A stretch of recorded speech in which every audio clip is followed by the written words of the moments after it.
Aku pantas dapat wanita yang lebih baik, bukan wanita kampung yang bisanya cuma hamil sepertimu, Nu. Assalamualaikum warahmatullahi wabarakatuh. Bayangkan, seorang wanita sedang hamil 8 bulan, diperlakukan kasar oleh suaminya. Awalnya dia mengira karena tekanan kerja, ternyata dia selingkuh dengan wanita muda. Namun bukan hanya perselingkuhan dan perlakuan kasar, tapi ternyata. Sebelum kita mulai, kami doakan yang subscribe dan like supaya dilancarkan rezekinya, dan dilunaskan hutangnya. Komen amin di bawah ya. Alia Rahmadani Putri, hujan malam itu bukan sekadar dingin. Ia adalah saksi betapa hidupnya hancur seketika. Perutnya sudah besar, 8 bulan usia kandungannya. Nafasnya terengah. Tapi tangannya masih bergetar memegang amplop hasil pemeriksaan dokter kandungan. Janinnya sehat, denyut jantungnya kuat, dan semuanya baik-baik saja. Ia tersenyum kecil, atau setidaknya mencoba, sebelum melangkah ke kamar utama. Namun begitu pintu itu terbuka, senyum itu mati. Dari balik tirai tempat tidur, terdengar suara lembut seorang wanita lain. Desah tawa, bisikan manja. Dan di sana, di atas ranjang yang seharusnya menjadi tempat suci bagi ikatan cinta mereka, suaminya, Arman Darmawan, sedang bersama wanita lain. Waktu seolah berhenti. Alia terpaku, tak mampu bersuara. Dunia di sekitarnya berputar lambat. Lantai marmer yang licin terasa goyah di bawah telapak kakinya. Sementara itu, wanita di pelukan Arman, Rani, rekan kerja suaminya di kantor, menoleh dengan tatapan penuh kemenangan.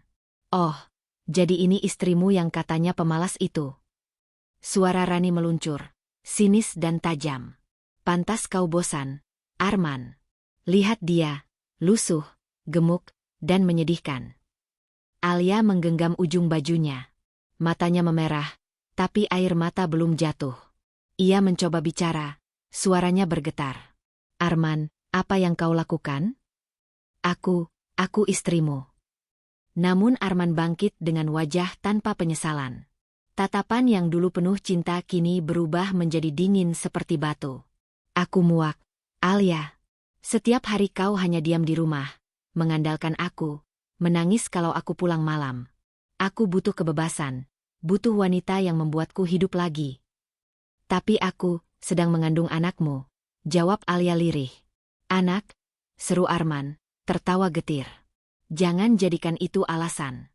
Kau pikir aku akan terjebak selamanya hanya karena kau sedang hamil? Aku sudah memutuskan. Alia, kita selesai." Kata-kata itu jatuh seperti palu di dada Alia. Ia menatap wajah suaminya dengan mata kosong. Dalam sekejap, semua janji, semua cinta, semua perjuangan yang pernah mereka lewati bersama, hancur tanpa sisa. Suara langkah kaki terdengar mendekat. Dari balik pintu, Bu Ratna, Ibu Arman, muncul dengan wajah angkuh. Alia tahu, wanita itu tak pernah menyukainya sejak awal. Namun malam ini, tatapannya jauh lebih kejam. "Sudah cukup sandiwaranya, Alia," bentak Bu Ratna. "Kau pikir aku tak tahu siapa kau sebenarnya? Perempuan miskin yang cuma bisa menumpang hidup di rumah anakku. Sekarang anakku mau bahagia, dan kau malah menghalangi. Keluar dari rumah ini."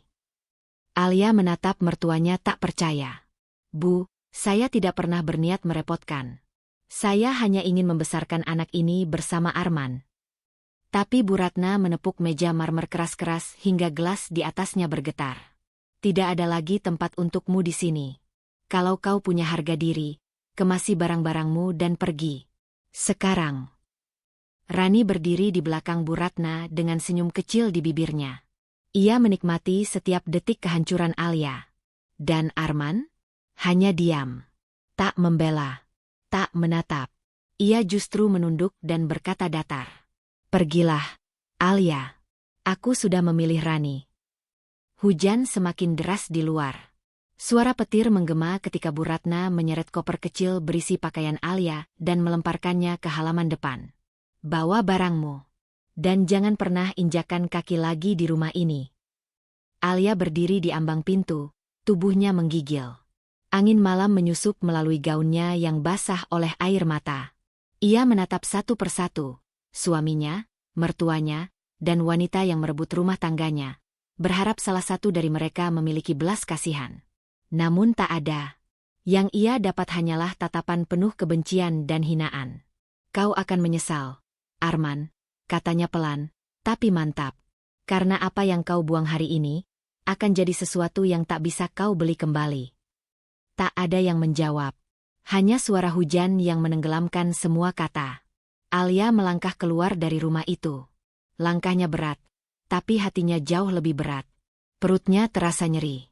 Nafasnya terputus-putus. Namun ia terus berjalan di tengah hujan malam yang gelap, dengan koper kecil di satu tangan dan tangan lain menahan perutnya yang sakit. Ia tak tahu kemana harus pergi. Tak ada sanak keluarga di kota itu. Sahabat-sahabatnya menjauh sejak ia menikah dengan Arman. Jalanan licin, lampu jalan redup, dan angin malam menusuk tulang. Sampai akhirnya, di sebuah tikungan kecil, ia kehilangan keseimbangan. Koper terlepas dari tangan, tubuhnya goyah, dan ia jatuh tersungkur ke tanah. Dingin menusuk, darah terasa mengalir di sela-sela pahanya. Ya Allah, bisiknya pelan, jangan biarkan anakku apa-apa. Ia mencoba bangkit, namun pandangannya mulai kabur. Tetes hujan bercampur air mata di pipinya. Dunia perlahan menjadi gelap. Dan sebelum kesadaran itu lenyap, ia melihat samar-samar bayangan seorang wanita tua datang mendekat sambil berlari membawa payung. Suara itu terdengar jauh tapi lembut. Nak, bangun, kau kenapa? Ya Allah, kau hamil. Ketika Alia membuka matanya, aroma kayu basah dan minyak kayu putih menyeruak lembut ke hidungnya. Langit-langit rendah dari papan berwarna coklat kusam menutupi pandangannya. Di luar, terdengar suara hujan sisa malam tadi yang masih menetes di atap seng. Ia berusaha bangkit, namun rasa nyeri di perut membuatnya meringis. Jangan dulu bangun, nak, terdengar suara lembut seorang wanita tua. Kau semalam hampir pingsan di jalan.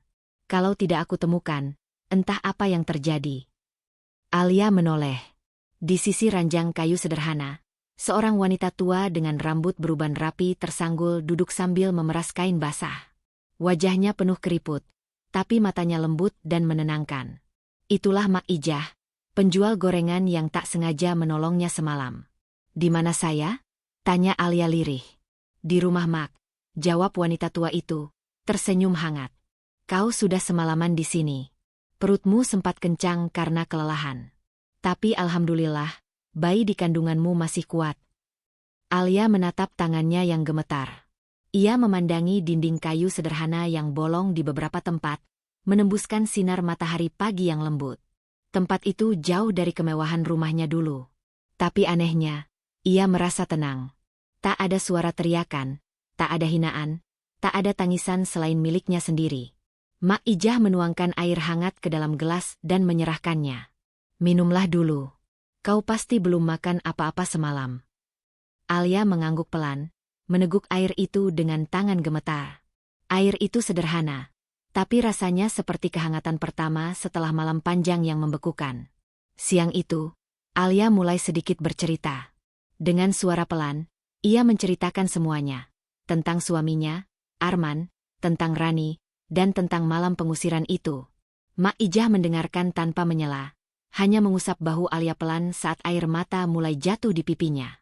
Nak Alia, ujar Mak Ijah pelan, kadang manusia baru akan tahu siapa dirinya setelah kehilangan segalanya. Mungkin ini cara Gusti Allah menyelamatkanmu dari orang yang salah. Kata-kata itu menembus hati Alia. Ia menatap keluar jendela kecil yang menghadap ke jalan tanah becek. Beberapa anak kampung berlari-lari di bawah hujan kecil, tertawa riang tanpa beban. Warung itu berdiri di pinggir jalan desa, hanya terbuat dari kayu lapuk dan atap seng, tapi selalu ramai oleh para tukang becak, sopir angkot, dan anak-anak sekolah yang membeli gorengan.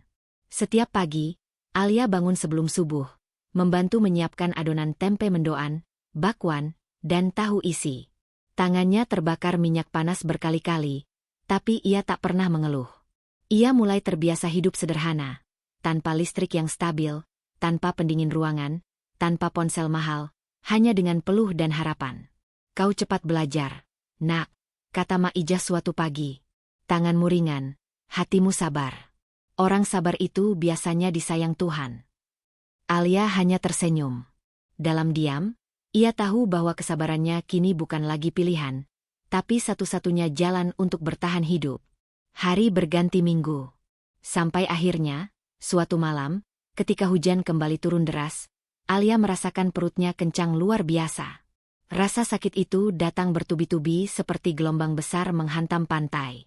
Mak Ijah yang mendengar teriakan lirihnya segera berlari, panik.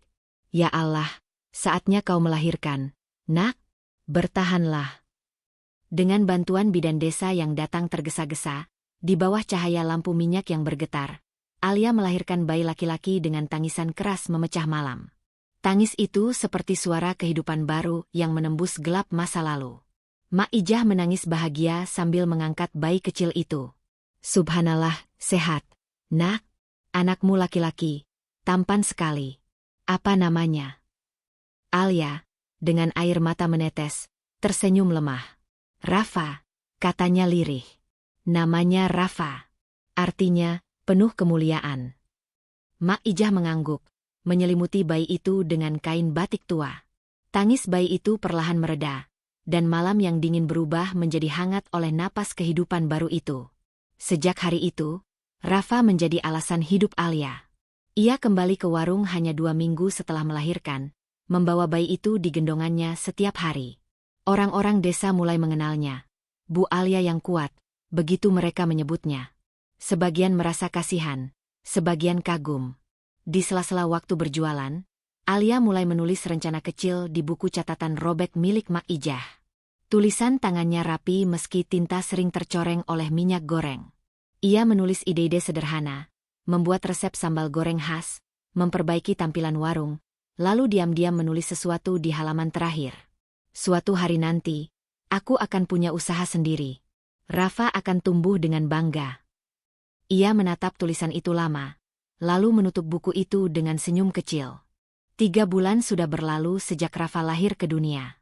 Bayi mungil itu kini tumbuh sehat, matanya bening seperti bintang pagi. Tiap kali ia tertawa, seolah seluruh luka di dada Alia perlahan sembuh. Hidupnya memang belum mudah, tapi kini ia tak lagi merasa sendirian. Setiap pagi, aroma gorengan dari warung kecil Mak Ijah menyambut hari mereka. Alia, dengan kerudung sederhana dan tangan penuh tepung, menyiapkan adonan tempe mendoan dan bakwan sambil menggendong Rafa yang sesekali merengek minta susu. Mak Ijah duduk di kursi reot di depan warung, memanggil pelanggan yang lewat dengan suara serak namun ceria. Mendoannya baru, "Pak, masih panas. Ayo, mampir dulu." Para tukang becak, sopir angkot, hingga anak sekolah sudah hafal dengan keramahan 2 perempuan itu. Warung mereka jadi tempat singgah yang menyenangkan, bukan hanya karena gorengannya renyah, tapi karena senyum Alia yang selalu tulus. Meski di balik itu ia masih berjuang menahan luka masa lalu.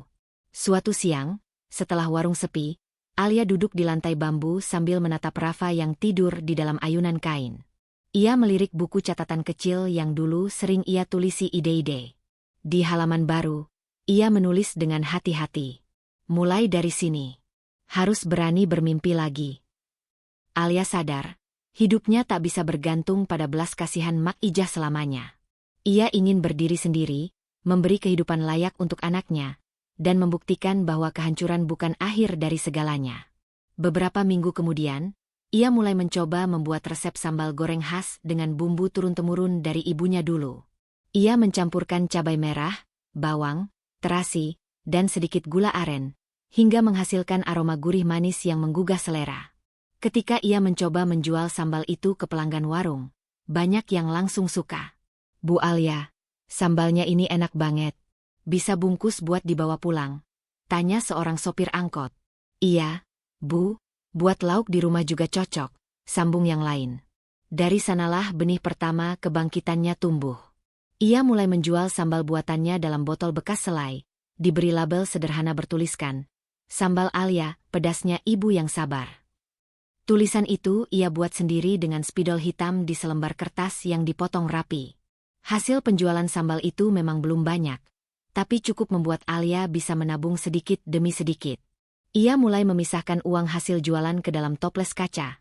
1 untuk kebutuhan harian, 1 lagi untuk impian. Mak Ijah yang melihatnya hanya tersenyum bangga.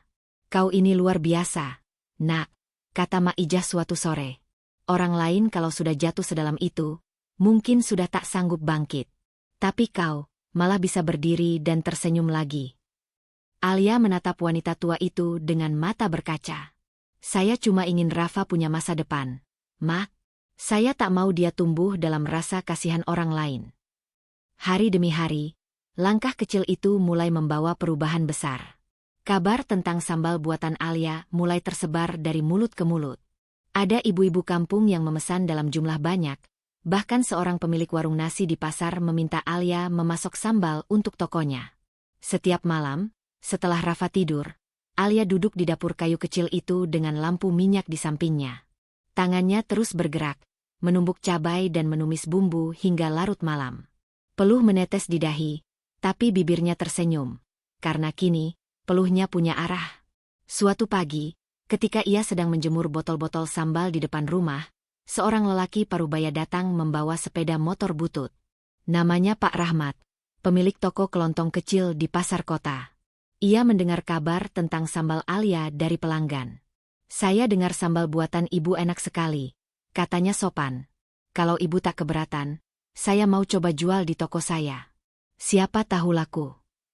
Alia tertegun sejenak, lalu menatap Mak Ijah dengan mata berbinar. Serius, Pak? Saya mau sekali. Itu menjadi kesempatan pertama Alia menjual produknya di luar kampung. Ia mengantarkan 20 botol sambal dengan tangan gemetar. Bukan karena takut, tapi karena bahagia. 2 minggu kemudian, Pak Rahmat datang lagi, kali ini membawa kabar mengejutkan. Bu Alia, sambal ibu laku keras. Banyak yang cari. Bahkan ada pelanggan dari kota yang pesan lagi. Alia hampir tak percaya. Ia menutup mulutnya menahan tangis haru. Alhamdulillah. Ya Allah, terima kasih. Mak Ijah memeluknya erat. Lihat, Nak, apa yang Mak bilang dulu? Gusti Allah itu adil. Kau ikhlas waktu dihancurkan, sekarang Dia kasih jalan untuk dibangkitkan. Malam itu, setelah semua pekerjaan selesai, Alia duduk di depan rumah kayu kecil itu, menatap langit bertabur bintang. Rafa tidur pulas di pangkuannya, sementara angin malam berhembus lembut. Ia menatap toples kaca di meja, kini sudah setengah penuh dengan uang hasil jerih payahnya. Dengan hati bergetar, ia membuka buku catatan dan menulis kalimat baru di bawah halaman terakhir. Langkah kecil hari ini akan menjadi pijakan besar esok. Ia menutup buku itu pelan, menatap Rafa, lalu memeluknya erat. Nak, ibu tak tahu apa yang menunggu kita di depan. Tapi selama ibu punya kamu, dan selama kita punya Allah, kita tidak akan pernah kalah. Malam itu, bintang terasa lebih terang dari biasanya. Dan di bawah cahaya bintang-bintang itu, seorang wanita bernama Alia, yang dulu diusir dalam hujan dengan perut besar dan hati hancur, kini mulai menapaki jalannya menuju takdir baru. Langkah kecilnya benar-benar telah mengubah nasib. Waktu berlalu begitu cepat.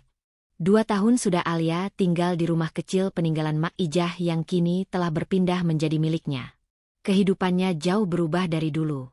Tidak lagi sebagai wanita hamil yang diusir dalam hujan malam, kini Alia dikenal sebagai sosok tangguh yang mampu membangun usaha konveksi kecil-kecilan di desanya.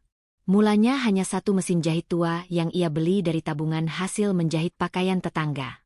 Tapi kini, di bawah atap rumah kayu yang disulap menjadi bengkel kerja sederhana, berdiri 3 mesin jahit berjejer rapi. Di sudutnya, tumpukan kain warna-warni menunggu sentuhan tangannya. Ia tak pernah menyangka, dari sebuah usaha kecil menjahit mukena dan baju anak-anak, rezekinya justru mengalir deras. Namun, di balik keberhasilannya, Alia tak pernah lupa pada malam hujan yang menandai awal dari penderitaannya. Setiap kali ia menatap langit mendung, hatinya masih bergetar mengingat wajah Arman, suami yang dulu tega mengusirnya dalam keadaan mengandung 8 bulan. Tapi kini, setiap air mata yang dulu jatuh, telah berubah menjadi tekad. Bu Alia, pesanan mukena dari Bu Lestari sudah jadi semua. Tanya Nisa, gadis belia tetangga yang membantu di konveksinya. Alia menoleh sambil tersenyum. Sudah, Nis. Tolong bungkus rapi. Ya, besok pagi kita kirim ke kota.